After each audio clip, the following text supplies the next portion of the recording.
In the beginning, there was the God, but the world he walked was barren. So God planted his finger in the ground. This is how Aegir, the father tree, was born. Aegir gave birth to his fruits. Us, the brave Jotun tribe. We lived safely under his arms until he fell ill. Something is tainting his roots. Something is killing our tribe. Our father is dying.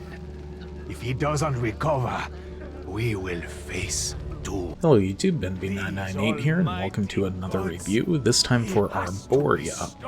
Arboria is a Trollzlike 3D roguelite, third-person action RPG with Souls-like combat. And before we get into the video, I just want to thank Dreamplant for the review copy. I really do appreciate it. Also, if you haven't already, make sure to subscribe and like the video if you enjoyed my review. And yeah, let's get right into it. So in Arboria, you play as the Chosen One who will save the Jotun's tribe from extinction. The Father Tree, their life source, is dying, consumed by a mysterious disease. You will explore procedurally generated dungeons with a variety of unique biomes. You will build your characters, choosing from a multitude of upgrades, mutations, and looks. You will face a manner of weird and creepy enemies and challenging bosses. And you will die a lot. But dying is a big part of this game, since it is a roguelite. I'm going to start off by talking about the graphics a little bit. The best word I can use to describe the look and overall feel of this game in terms of the graphics is, well, it's kind of gross. You look like a walking piece of fungus, and all the environments are underground and bug-filled. Something that kept coming to mind when I was playing this game was it reminded me of the old animated movie Ants, if anyone remembers that. Also, everything seems to have a wet look to it, like it has a layer of slime or something. It's a very gross look, but to be fair, this is kind of what they were going for.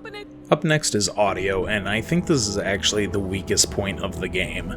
A lot of the sound effects are very basic, and the music is very forgettable, and there were also multiple points in the game where sound effects would just straight up not play, even though they should be. Also, the voice acting isn't necessarily the greatest. Pretty much every character in the entire game has a standard Rastafarian accent, and they all sound the same to me. It actually wouldn't surprise me if the whole game is voiced by one person. That is, with the exception of the little pixie that follows you around all game, who is pretty much just a flying meme machine. And I say that because almost every single line of our dialogue is a meme or a reference to something. For example, if you go and stop by the bonfire where you can sit and rest for a bit, she says, "Stay a while and listen," just like Deckard Cain from the Diablo franchise. She also seems to reference a lot of vines and TikTok trends that, to me, just seem boring, and also very unprofessional. I'm sure there will be people that disagree with me on this, but personally, I think the audio was the weakest point of this game. Alright, up next is gameplay. Now, gameplay is very interesting. So as I said before, it is a roguelite and a Souls-like game, so expect a lot of very difficult combat based around parrying and dodging. And just like most roguelikes, you're going to die and have to restart every single time. And just like most roguelikes, there is a overall progression to it, but I feel like after playing about 4 hours, I didn't progress that much.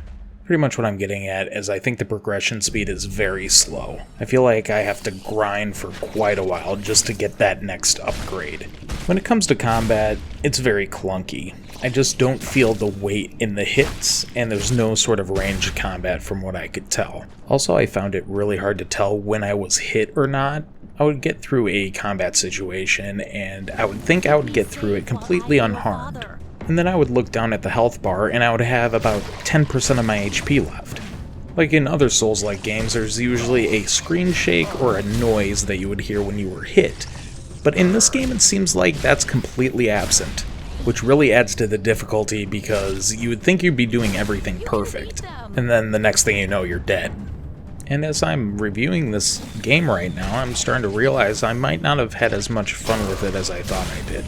So all in all, I feel like this game is a really cool concept, but the execution is very flawed. Now, to the developers' credit, this is their first game. And for a first game, it's pretty impressive, but I think there's still a lot of learning for them to do. Not saying I can make a better game, I have little to no experience in game development, so in conclusion, would I recommend this game?